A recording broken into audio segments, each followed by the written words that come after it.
Died at his home today at the age of 77. He served as Texas governor from 1983 to 1987, but he held several state offices before that, including Attorney General and Secretary of State. Channel 2's Brandon Walker has been following the story all day. He is live with more on how the former governor is being remembered tonight.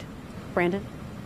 And Sion, lots of memories. A spokesperson for the White family tells us that the governor had been complaining of chest pains last night after dinner with some family friends. And this morning, they tell us he had a heart attack at home. He was rushed to a hospital where he was pronounced dead. You know, Mark White came in on a political wave. He left out of office on a totally different one. A lesson in Texas politics. Tonight, a lot of people are reflecting on that. I, Mark Wells White, do solemnly swear. Mark White became governor at a time when things were different in Texas. For starters, Texas swayed blue, but that too would change. White's election signaled a snapback of sorts. He defeated Republican incumbent Bill Clements in what Democrats hailed a united front. Till then, Clements was the first Republican elected governor of Texas since Reconstruction. Here's then Governor-elect White that night, November 2nd, 1982. We have seen that leadership interrupted one time in the last 100 years, and I know that we've learned our lesson well. But the lesson proved harder than many thought. Big oil collapsed, the state's budget surplus gave way to a deficit, and Governor White found himself in the middle of it all. Still, he pushed forward. Education reform proved Governor White's lasting legacy.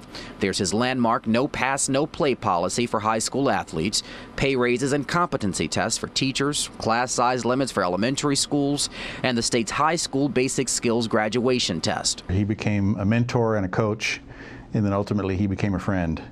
And I'm so proud that he was my friend. That's Democrat Mark Collier, a candidate for lieutenant governor.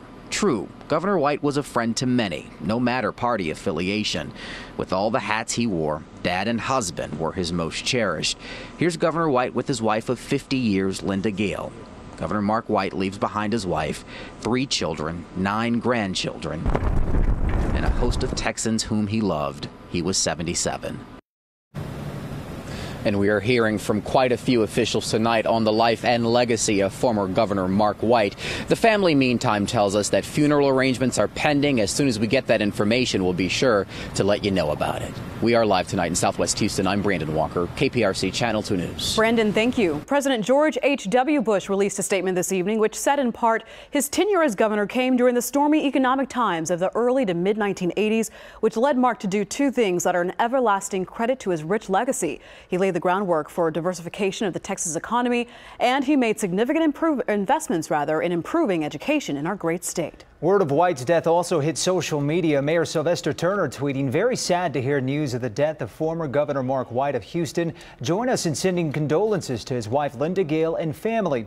Meantime, Mayor Pro Tem Ellen Cohen sent this tweet, "Saddened to hear of the passing of former Texas Governor Mark White. He was kind and thoughtful, providing me with some excellent lessons in Texas politics." And the president of Community and Schools tweeting, "Saddened by the loss of former Texas Governor Mark White. He and Linda Gale have been such strong supporters of CIS for years." You can read more statements from leaders around